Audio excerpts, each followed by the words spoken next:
Hi, everyone. We are starting. This is CMX Office Hours. Today, we're going to talk about which community management course is right for you.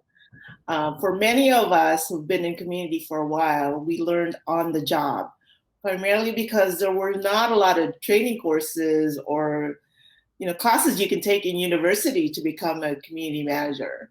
You probably came from social media or user group moderation, or for me, just doing meetups and learned that you were building community. In the last few years, the industry has become super popular and super trendy. The job is still the same. It's still not easy, but it's people are recognizing the power of community to boost their business, to expand their advocacies, to boost their brands, and everybody wants to get in. So one way to learn to be a community manager, to be in the industry, is to take a course. It's a more direct way to being in the industry, in addition to learning and growing on the job, because as everyone knows, communities are living, breathing beings, and they evolve over time. So today we're going to have Noelle Flowers and David Spinks, who will talk about the courses that they're offering in this space. And before we introduce the speakers, I also wanted to invite Claire Smith, my co-host, to talk a little bit about today. All right. Hi, everybody. My name is Claire. I lead the learner success team at Coursera, which my background is in community. That team has a very large community component. And I'm learning today. I think I have never taken a community management course. I wrote one. I don't know if that counts, but I've never taken one.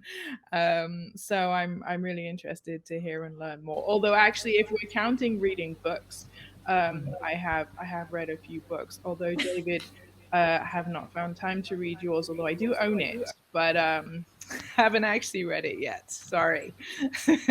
No worries. Me neither.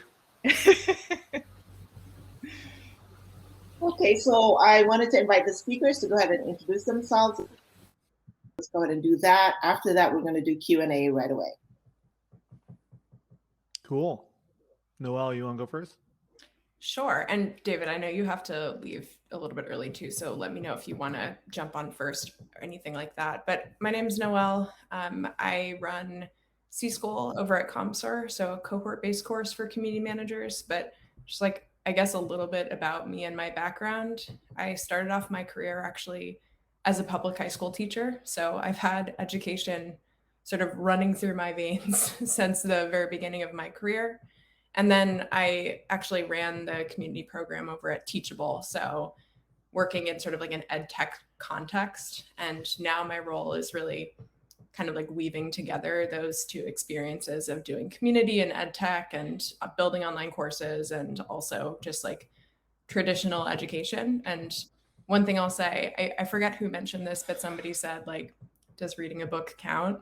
I think like, yes, like that's kind of the perspective I'm hoping to bring to you today is there's like so many different ways to learn community and so many different kind of like overlapping and different perspectives that people bring to this. And there's so much like space to learn and grow.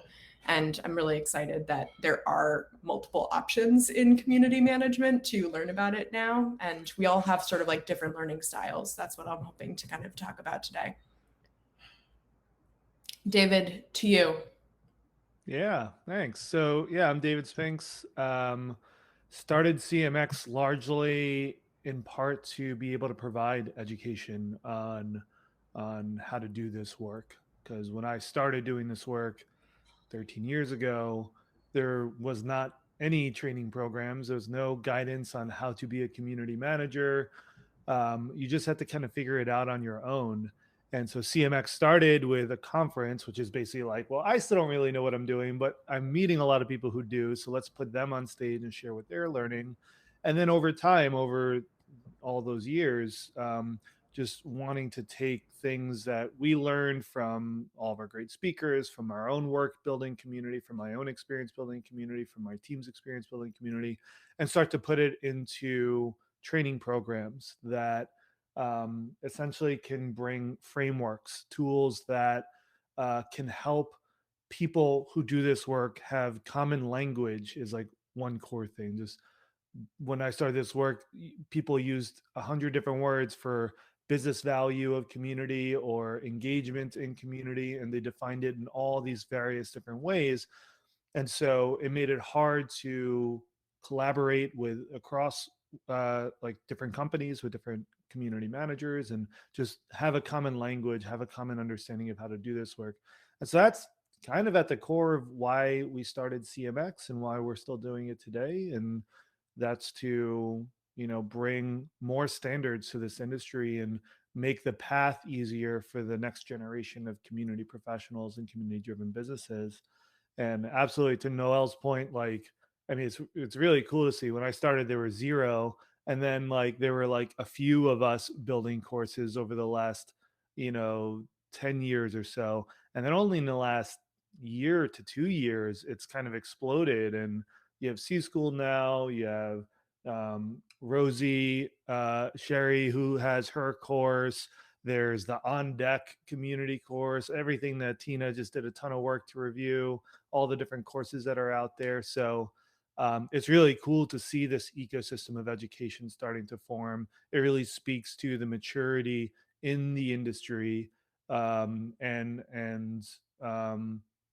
for us at CMX, it's just, okay, where can we continue to push education? Where can we continue to develop new programs that help solve new problems? Because frankly, there are things that we taught 7 years ago that was really new and innovative at the time, but now because the industry has matured and evolved so much, it's up to all of us to keep like pushing that boundary of what's that next level that people are looking to learn, and how do we make this more efficient. So that's what we're doing.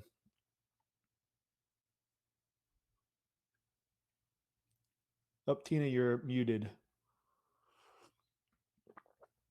Thank you. I have one question and then another question before David leaves. The question for Noelle and David is, you have had these courses for a while, David, since June of last year, and then Noelle, you just finished your first cohort. You're gonna do another one. What have you learned so far? Any insights? I could jump in.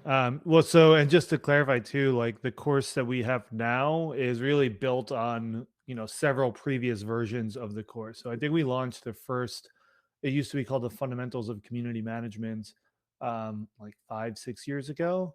And now it's the Community MBA. And so kind of to my point, like continuing to just evolve it and make sure that it's speaking to the challenges that people have today.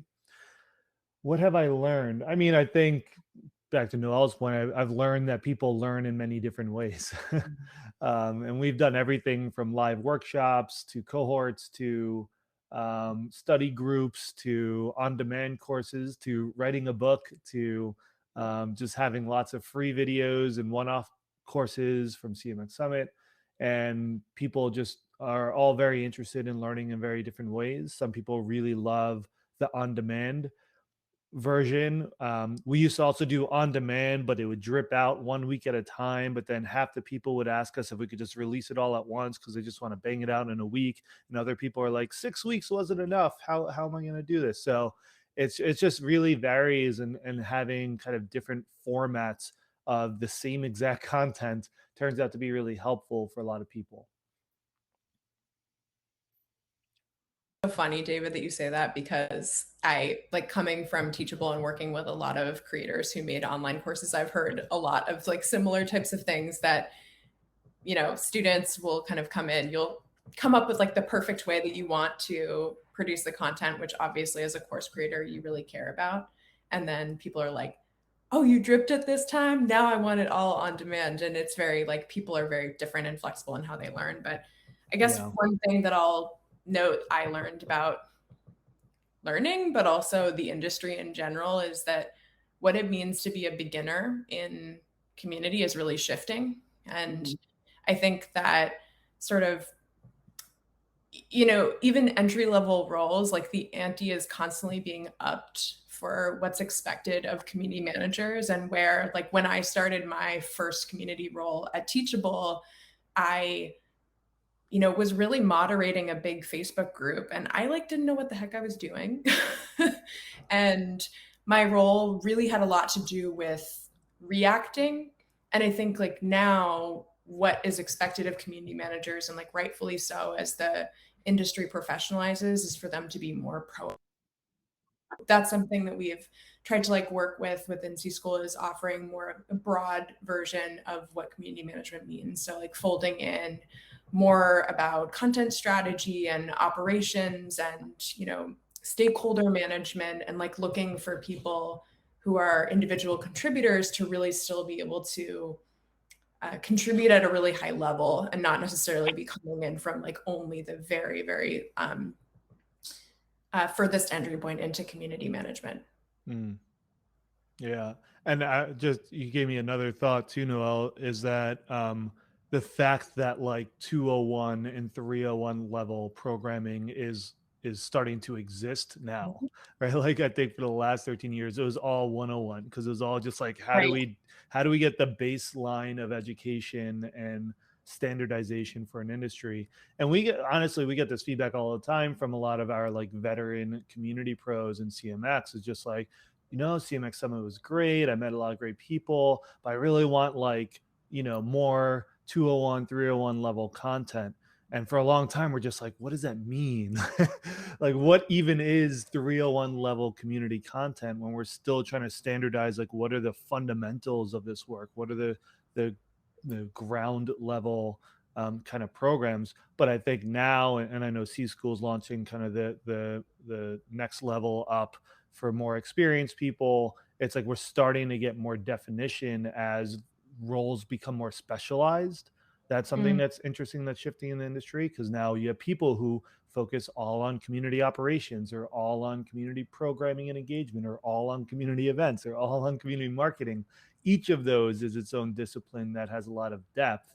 So the industry is maturing, more people are reaching more senior level positions, more people are moving into leadership positions, where their questions are starting to become less about community management and actually building community, and more about the same things that executives have challenges with in every other industry, which is how do we build a team? How do I train up my people? How do I create an org chart? How do I, set up budgeting and systems for the next 12 months?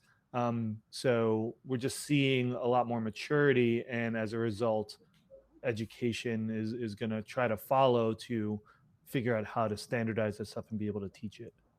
Yeah, which is fun for us, David, right? Because we get more opportunities. Fun, challenging, scary, all challenges, those things. Yeah. And I think also what's interesting, to hop off what David is saying about how roles are specializing, we'll have students that come in and are asking hey, what do I do if I actually just want to skip to being a community operations manager? So I just want to work on operations, or I just want to work on engagement. And I think for me, the jury is still really out on what a standard career path looks like, and whether people go through these roles where they're playing sort of wears many hats and they're a generalist. I ended up being a Teachable, kind of touching all of these different disciplines. And then maybe I want to decide to specialize in one area or not. And I think that that's a big open question about the industry for me. I'm actually curious what you think about that, David. What's the question specifically? Yeah, do you think that for somebody that wants to pop right into community and go into say operations or content development, do you see a path for that? Or do you see it more people passing through these generalist roles first and then specializing? That's a really good question. I think both, if based on what I'm seeing, and this is, we're actively hiring for community operations role now, and I'm looking at a lot of the candidates that we get, and some of them are people who have been doing the community management thing for a while, and they're I've realized that I really love the operational side of things, and I want to start moving more in that direction. Others are people who have no community management experience, but have deep operational experience in something like marketing or product or somewhere else. And they're like, well, I really love community, and that's where I want to start moving my career. And this intersection of community and operations is really exciting to me. So both. The question of like someone who's right out of college, who's just starting their career, like where would they be? Um, I don't know. I don't know. It's a good question. Could you? I think you could start like so. One thing I hope we'll do. We just started this apprentice program, which has been going really well to help people at the very earliest stages of their career get into the industry and get to work with the CMX team. And once we hire our community operations lead, we hope to get them an apprentice so that someone coming right out of college can immediately start learning community operations. And in that way would not be doing all of like the community engagement stuff and would just focus on the operational side. So um, I think there's many paths. Yeah. That's good. That's an amazing program. Claire, do you have any questions for Dave, and then we can open it up for anybody? No, I don't have any questions. I kind of agree with all of this. I keep wanting to be like, oh yes, I've seen that. Oh yes, I agree with that. But that's not super helpful for this discussion. So I'm keeping my mouth closed.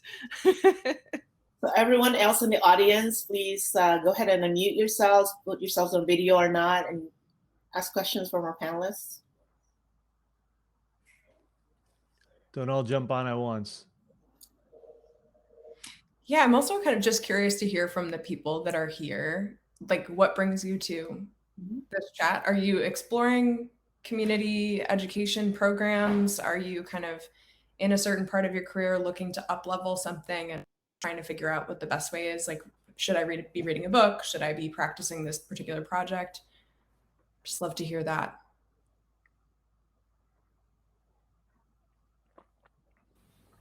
Hello, everyone. Yeah, Hamza. Hi, how are you? My question for David is how important it is for a community manager to be highly interactive. Like we see the community professionals as the face of the business, of the company, of an organization. So, is it their personal PR, public relations, which actually play its parts toward the stronger community, or is it the community program in overall, the setup of the program? So, is this individuals or the system, which is what do you prefer to be more stronger or maybe equally strong? Yeah, that's a great question, and it gets at kind of what we were just discussing. Um, I don't think one is more important than the other. I think both are important. If you look at it as like, the like an event or like a restaurant is always a good kind of comparison. I think Noelle, I've even heard you make that comparison before. I've heard it a lot in the community space. So it's like you think of like a restaurant with like front of house and back of house, right? And so the front of house is like your hostess and your waiters and your bartenders and the people who are creating the experience. And then back of house will be your chefs, your line cooks, the dishwashers, the manager who's just kind of overseeing things. And all of it is extremely important for the entire experience to be strong for somebody, because you can have the nicest, most engaging waiters, but if your food is 30 minutes late, you're going to be really pissed, right? Or your food can be really great, but you could have a rude waiter and you're not going to be happy with that experience either. And so both are really important. The reality is, if you are a solo community manager at a company, you're doing all of it. You're doing all of the operations and all the engagement and all the measurement and all the dashboards, and you're wearing just many, many different hats. And for most of us who have been in this industry for a long time, we've all been there before. But I think what we're seeing now is there are more opportunities to find that specialization, and more people are kind of falling into these different roles based on what they really feel drawn to. Some of them feeling very drawn to, I really like the systems and processes and making this thing repeatable and scalable. I'm really bad at that. I'm a front of the house community builder. I like being out there talking to people, interacting, and then you ask me to turn it into a repeatable process, and my eyes glaze over. So, that's why I'm hiring an operations person. So I like being out there, but then there's lots of people I know who love community and will even still like interacting with people, but where they really feel their strength is and where they feel drawn to is creating those processes and the systems to make the whole ecosystem more efficient. Yeah. Does that answer your question?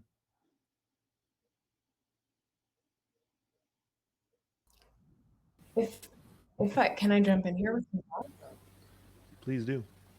Yeah, so I think another element of this question of, if I'm sort of understanding correctly too, is like, how much does it matter if I am like bubbly and if I like to connect with other people? Can I still be a community manager and be effective? And this is something that I see a lot from like prospective C-school students, but I also see from hiring managers. Like, hiring managers will straight up put on a job description, like, we're looking for someone with a big personality.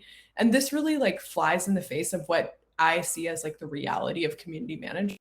I see a lot of people that are in community that are introverts, like a lot of really, really good community managers that do not kind of resonate with that. Like, I have a huge personality. And there's this really, really amazing community manager, Georgina Donahue, who runs Pragmatic Institute's community. And she has this metaphor that I love that's like, community managers are stage managers. They're not the talent. Like, they're not like the lead singer in the band. And I just like love that. And I like to encourage people to like just like show up as you are. And there may be like your favorite way to communicate might be like writing, or it might be hopping on video. And I think like looking for communities that have that synergy with like what your actual personality is a good bet.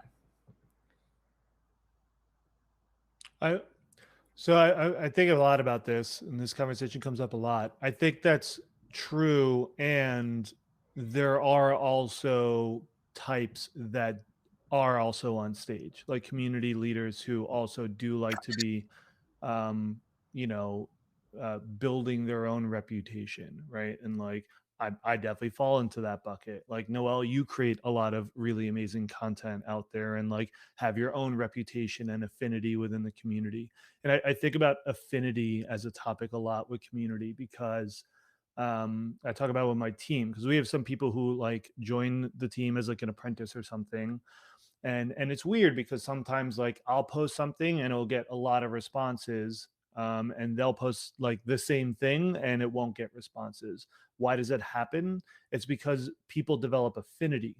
And so when they see me and they already recognize things that I've created in the past, or there's already established trust and recognition, people are more likely to engage with that content, where as opposed to someone that they've never heard before, they don't have the context, they don't have an existing understanding of that person, and so they're less inclined to engage with that person. And for a community facilitator, a community leader, yes, there are situations where you can just kind of be in the background facilitating, especially in a really mature community where there's already a lot of engagement. You don't need somebody who's going to be out there like driving a lot of engagement. They're just kind of facilitating. But especially in like launch, like earlier stages of community, but at any stage, you want people who, when they do have to make an ask of the community, when they're asking for feedback, when they're asking for something that they want people to engage with, it helps for your community professionals on your team to have an affinity with the community, which means they've already built up trust, they've built up a reputation. So I think there's kind of like all these different flavors of community professionals, and one's not better than the other, but you just kind of figure out how do you want to show up in your community and what does your community need. So thank you. I just want to do a time check. We got 3 minutes before David leaves, and I'd love to take a photo if you guys are okay with it. If you want to join the photo. Mid-event photo, I like it. Be on video, and then we can take one more question for David. And then Ilker, I know that you unmuted yourself earlier, so I'll call on you after we take the photo. Ready, guys? Mike, Stefan, Carol? If not, smile. Oh, more. Stefan just threw out. There you go. Ready? Smile. There you go. Elker.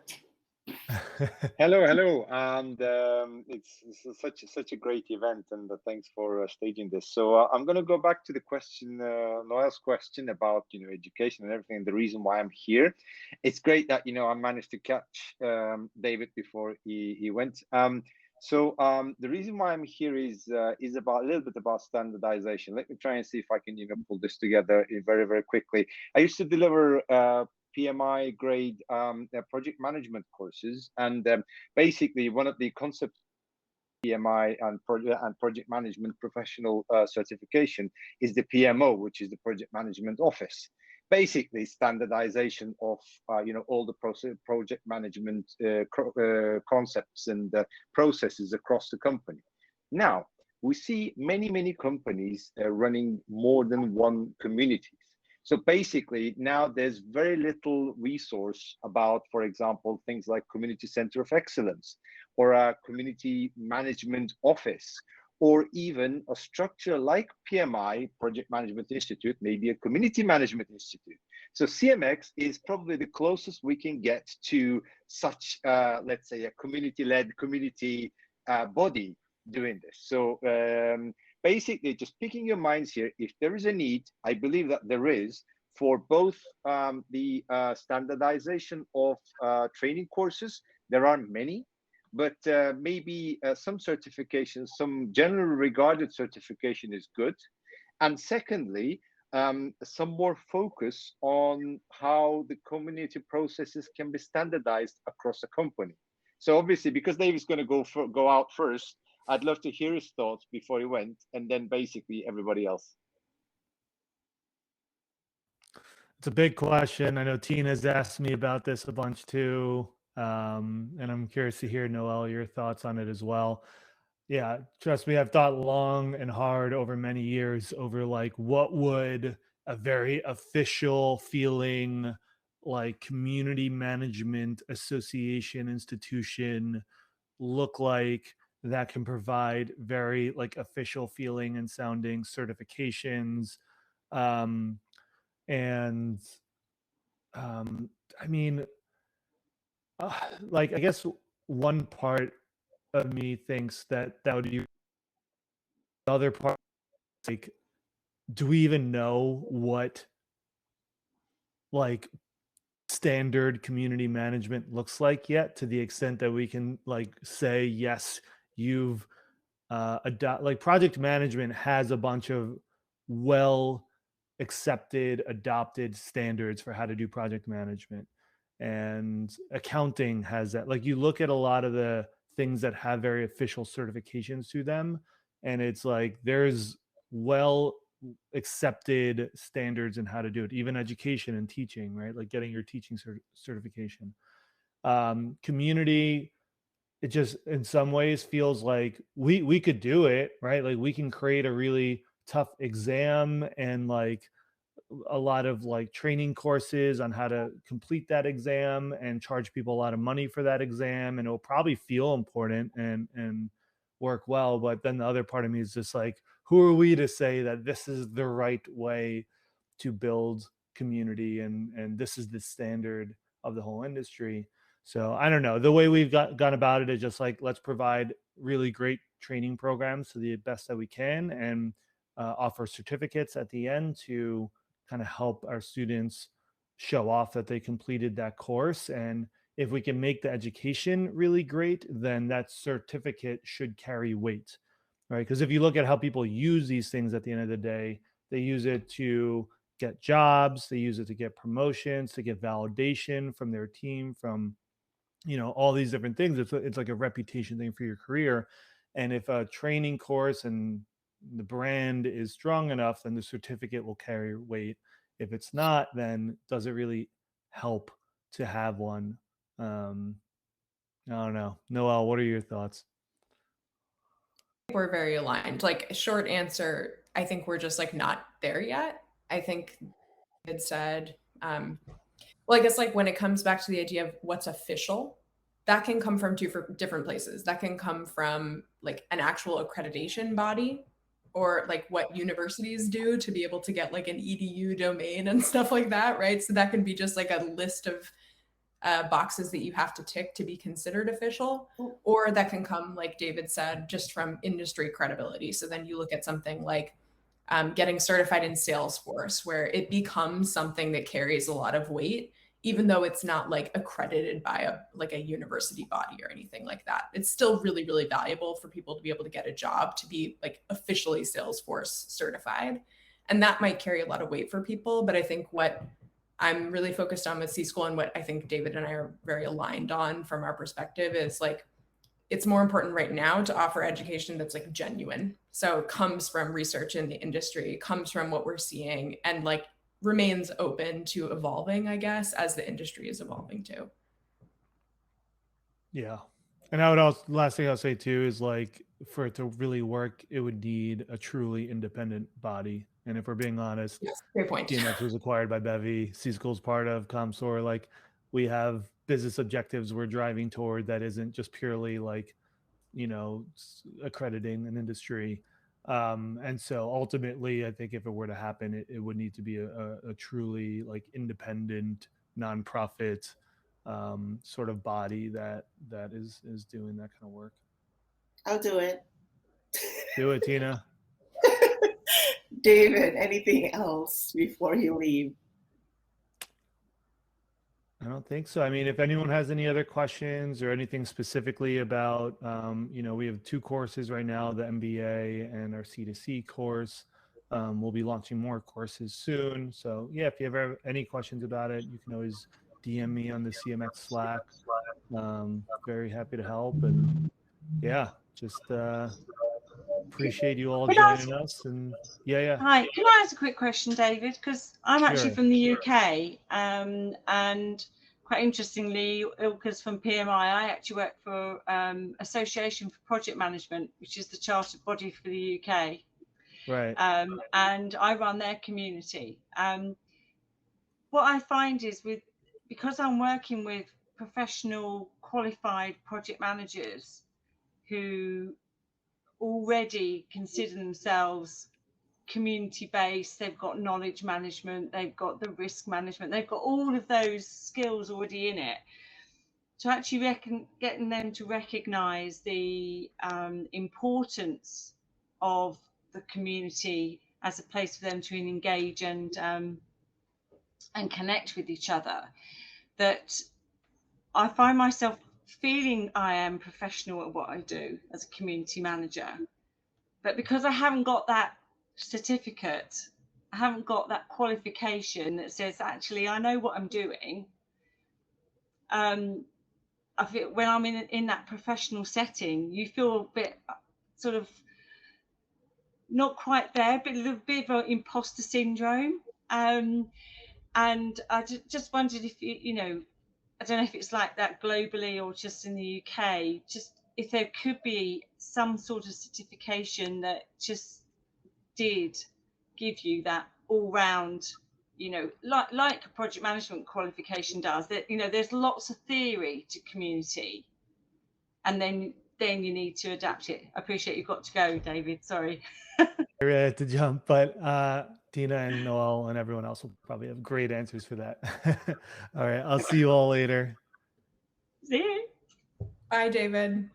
I'm happy to take this one, and I'm sure that David and I would say something there, because it seems like we're kind of cut from the same cloth in terms of how we approach these things. So I think one thing I would note is, for a lot of students that kind of come through C-School, and I'm sure it's the exact same thing for any community management training course, a lot of this is about taking the transferable skills that you already have and then getting some context that lets you speak about them knowledgeably in a way that allows you to advocate for yourself. Like, yes, there's the side of it that's being able to put on your resume, I've taken and I've completed C-School, or I've completed another program and I have this accreditation from somebody that has experience in this. So there's like that side of it that might give you an edge on your resume. But then there's also the side of it of being able to jump into that interview and speak the language of the people that are already in the industry. And I think that those things are sort of equally important. And we find with a lot of C school students, like they come in with tons and tons of really, really valuable transferable knowledge, and we're helping them reframe and contextualize it. I want to share. I did some research in June, and I looked at all the 15 courses that I found. And I'm also certified in other places. I did business continuity and digital marketing. And for me, I'm going to say this now that yes, we need to move towards the global certification. I know that there's in business continuity, when I did that, there was one for US and one for the European market because it's slightly different things. But I think a path towards industry certification, Debbie and Ilker, is I looked at all the courses and there are like 5 to 7 pillars that are common. Like, and we can agree on that, what the pillars are. And I know for digital marketing, what they do is if you address this 8 pillars, then you take any of these accredited courses, which for now would be all the courses that are available because the pillars are going to be basic. Then you have the first level of certification, which is the beginner or the associate level. And then in digital marketing, in order to move to the next step, it's the professional level. You need 3 years of experience, and they validate your experience. That's one way to do it. But who's going to do it? Like, I want to do it. I have to do a lot of research in doing that. But Debbie, you're absolutely right. Certifications are key. So my stretch goal is to go to Stanford and say, hey, we want to do a certification class for community management. Yeah, thank you for the answers. They're great. And Debbie, having spent 10 years in the UK, I really feel what you're saying. So certainly one thing that I can recommend is, on the PMI structure, there is something called the PDU, which is a professional development unit, which is like sort of individual little credits that you would apply to, let's say, the hours that you would spend at school, just learning about project management. And they're sort of they satisfy some prerequisites for the courses. So I fully feel what's been said about just certification for the sake of certification. It's no good. But also what Debbie's saying is very important. We need to make sure that we have something to show for when we're asked that if we can actually prove that we have the basic skills for the community, such as managing people with respect and I don't know, diversity, budget planning. These are the things that are asked to industry experts over and over again, to Brian, to David, and to Richard, who's also a very renowned expert in the UK. So they've been talking about this, and it's important that we have all these, even things like putting job descriptions together for fellow team members in community teams. So those are the burning questions that we have as community professionals, even if we come to a senior level, because these are the things that we just have to ask other people. So we can have, in my opinion, some basic understanding about sort of sets of rules for the community, guidelines, and other things. Those are common in all the communities around the world. So this is, I guess, what Debbie's referring to.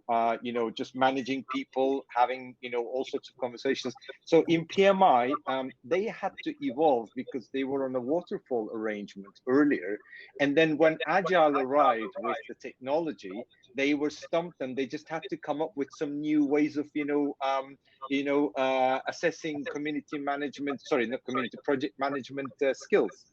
So again, it could be an evolving structure, but some standardization of the content, just like Tina has very valuably done, in my opinion, is important. And if we can agree on the building blocks as standard across the industry, that could be something very valuable, so that we can see all the 19 courses that Tina meticulously looked at. And then we can evaluate which one is good for us, because those are the things that came to fruition when people were looking at courses. So I, for example, recommended one, and it was no good for them because it was too introductory, and the other one is too business oriented, and the third one didn't include anything about operations. And the community is now completely sort of exploded, and it's now going into subsections such as operations, brands, and developer communities, which is something that I've done. So those are the things that we can probably have some basic building blocks which are valid for all the communities around the world. So this is what I wanted to get to in this discussion. Okay, so I will host a working group. Debbie and Ilker, you want to do like a side discussion, and whoever wants to join, I'll post it somewhere. Going back to the main topic, I want to invite Stefan or Jared or Reagan, or Hamza already asked a question. Carolina put a post if you have any questions for Noelle, for the group.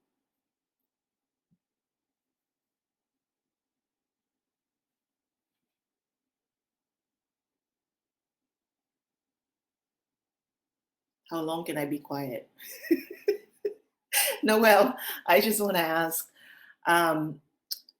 who is the best target audience for your course? Because that's what I discovered. If I'm in this specific industry, which course is good for me? Yep. So I can tell you a little bit, I guess, about C School. Maybe that will be helpful. So hi, Reagan, by the way, brand new to the community manager space. I'm excited that you're here as well. And I see that Carolina dropped some context as well about where she's coming in from too. So what I can say about C School is that right now our main offering is cohort-based courses. So we are running actually 3 different tracks of cohort-based courses for community managers right now. All of them are 12 weeks long. All of them are capped at 15 students. So they're really an intensive kind of sort of like a college course type of analogy is what I would make to these courses. The 3 courses that we offer, 2 of them rest on the same foundational information. And that's sort of what we call our foundations track. And then that diverges, and I'll kind of explain what I mean by that. So that foundations track is really geared toward all of those like building blocks to community management that I think Ilker was really alluding to here. So everything from understanding foundations of the field. So what are the agreed upon ways to speak about this field? What can you sort of expect to see within a community manager's job description?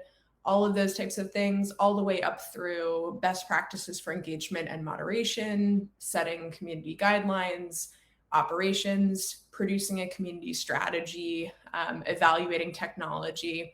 What I would really see as like running the gamut of that kind of community manager generalist that both David and I were talking about before. So somebody who's working as an individual contributor who has not yet specialized in any particular field of community management.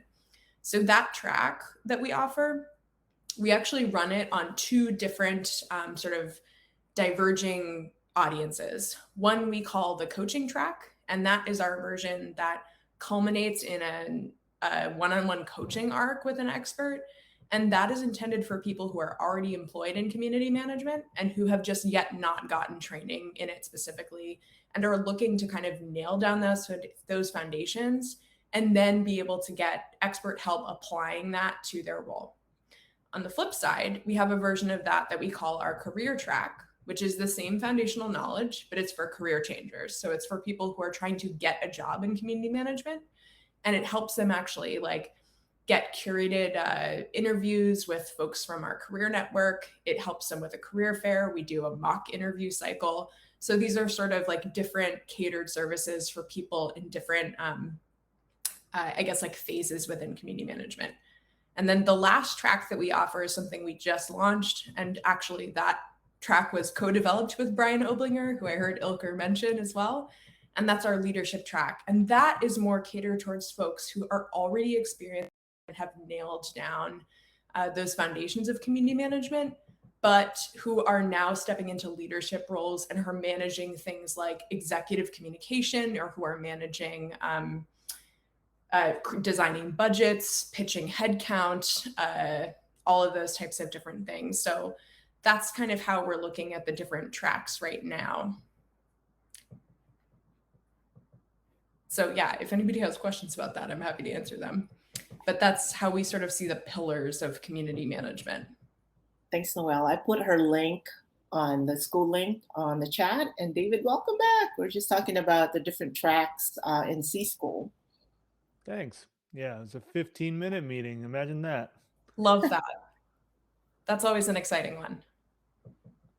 And maybe since I've just given folks a bunch of context about C School as well, maybe you can tell us a little bit about what you guys are offering too, so folks come out with like a good idea of what's available. Sure. Yeah, happy to. Actually, let me just share my screen. Okay. So we have two courses we offer right now. If you go to cmxhub.com/academy, you'll see them both there. One course is the Community MBA that I've taught, and the other one is a C2C event program playbook taught by Beth McIntyre, who is our senior community manager. And so the MBA, we've talked a little bit about this before, but it focuses on, it's essentially like, are you all seeing my screen? Mm-hmm. You are, okay. Oh, I see what I did there. Okay, you're seeing the MBA right now? I can't see you at the same time. Mm-hmm. So. Yes. Okay, cool. Yes, we just saw cool. small for a second. Sounds good. So the MBA is really focused. It's essentially like business school for community professionals. It was built with that idea in mind that a lot of community professionals are really great natural community builders, but then how do you do that in the context of the business world? How do you connect it back to customer data? How do you integrate your business systems with your community systems? We built the course around that.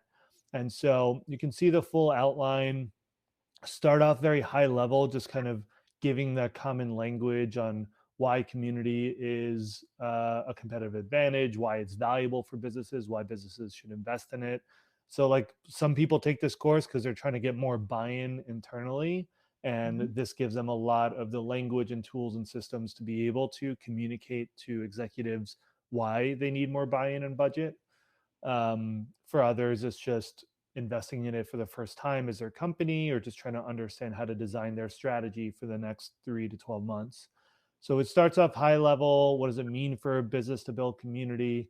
And then as you go through it, it gets more and more specific. We go through the spaces model, which helps understand the different objectives that community can drive, and what metrics that you'd want to focus on to be able to measure business impact, how to create your strategy. So it's like actually starting to put it into a plan. We go through 6 real world community strategy examples here with Ironclad, Duolingo, Twitch, OutSystems, Fitbit, and Salesforce. So we brought in some really cool examples that you can now essentially model your own community strategy around. And then it gets really practical, helping you actually set up a strategic dashboard. So you're tracking your objectives and your key results over time. And we talk about like the different systems you can use, whether it's OKRs or V2 moms or lag and lead measures. There's all these different business systems that are used for tracking progress. And we kind of walk through them and show you how you can use any of them and apply it to community. And then finally, really practically showing how you might be able to connect your community data back to your customer data so that you can actually measure and report on that stuff. So that's the MBA. And then the C2C playbook is essentially like a community-led events program. So if you're going to run a program where you're empowering members of your community or your team to self-organize events, and you essentially want to create a playbook for how to run a successful chapter and how to run successful events, this is a course that will essentially walk you through how to create that playbook, how programs like this run. So we kind of talk about we call it like a C2C program, just an introduction to it on a high level, what the basics of the program look like, how to set goals and objectives for them, how to find and define leaders for your program. So how you're identifying the people who will actually run the chapters and events, building out your application and onboarding processes. So you're onboarding your leaders and ambassadors, and then finally building out the actual playbook. So those are the 2 main courses that we have today. And look at that, a pop-up for CMX Summit. What are the odds? If you haven't signed up. Yep. It's great. Debbie, now that David's back. Yes. We'll circle back with you, David. We're going to have a little working That question from before.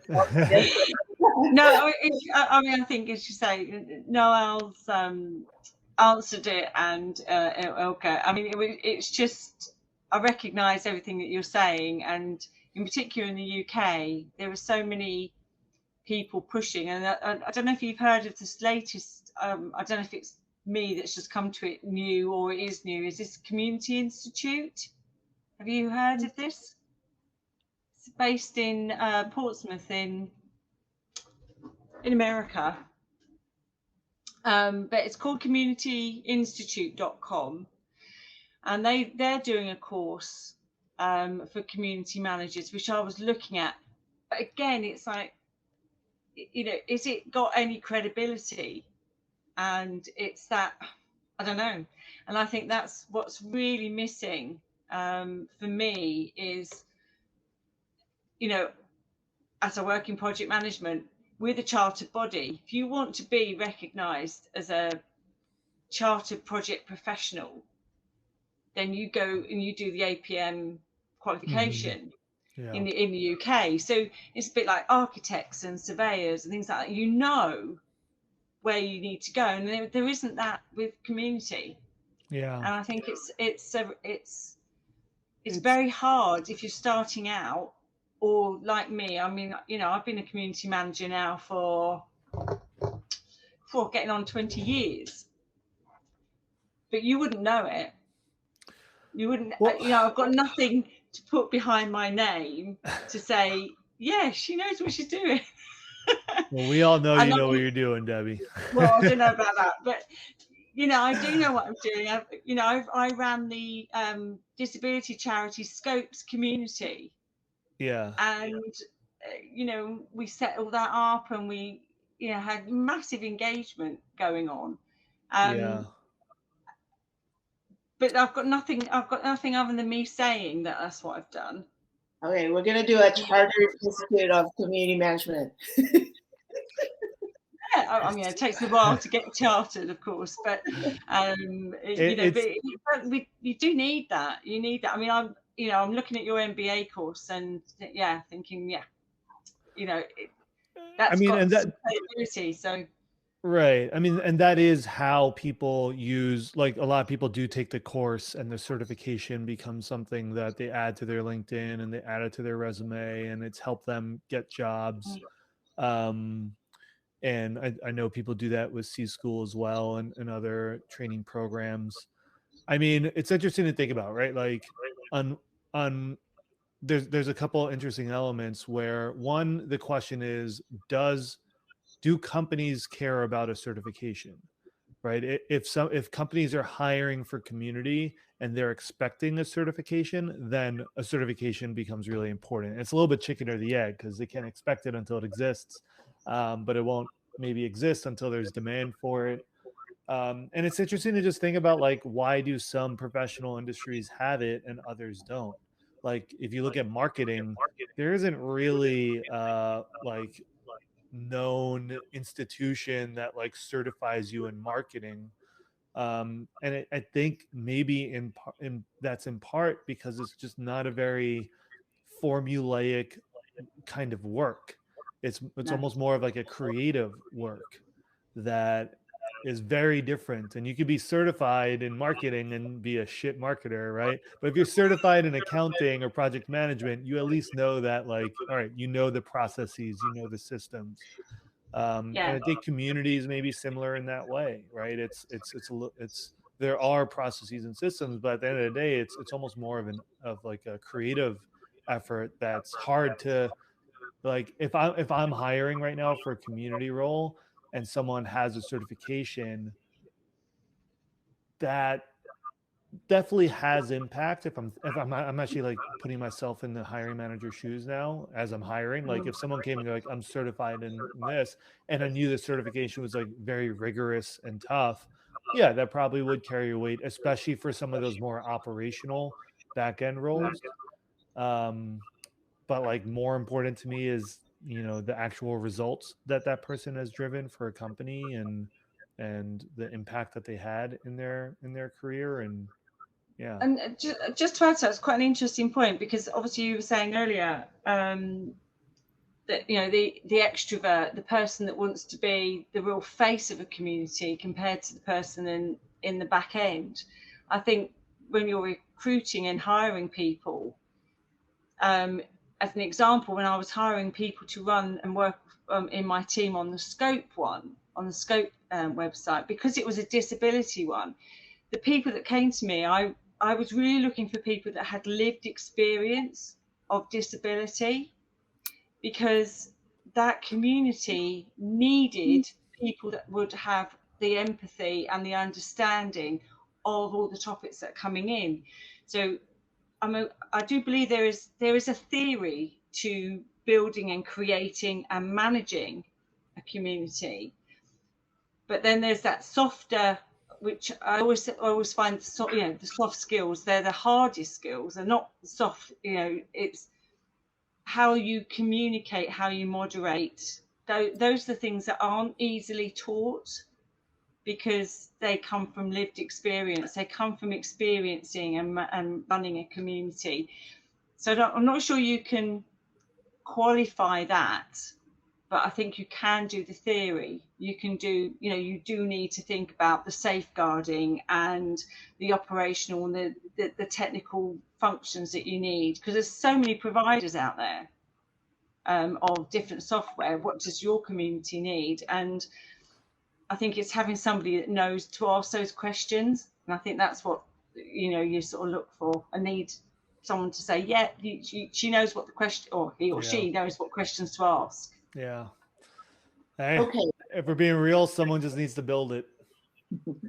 I'm kind of in two minds about the need for this. Like, yeah, it's great to sort of have these boxes that you can check. Certainly for hiring managers, you say, oh, you have to have this qualification done. That's kind of a nice thing to have, but it's also a crutch that then you can lean on too much. And I think when you look at, we do all these kinds of anti-bias and diversity trainings, so that as hiring managers, you know, we're open to a wide range of different candidates with not necessarily traditional backgrounds. And I, as a community manager, I'm like, none of the people I'm interviewing have any kind of traditional background.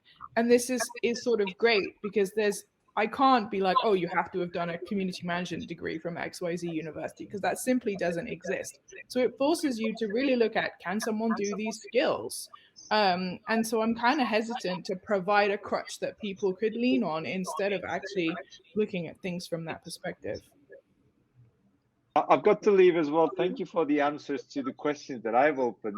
And on Claire's comment, and David actually wrote something about it very, very obviously, you know, nicely. Twitter's looking for a head of community with 15 years of community, you know, and social media experience. So they will probably have to have invented social media in a way. So, you know, it's a pretty small pool in a way. So it's also about to educate both sides, you know, the community managers and the companies who are looking for people to run communities. That's why I was quite, you know, excited about this sort of thing. I've got to jump just like David, and so great to see you. Thank you for answering the questions. You are a great bunch of people. Thank you very much, and see you all later. Bye, okay. All right, so thank you very much, everyone. I have recorded a session. I'm going to stop it now.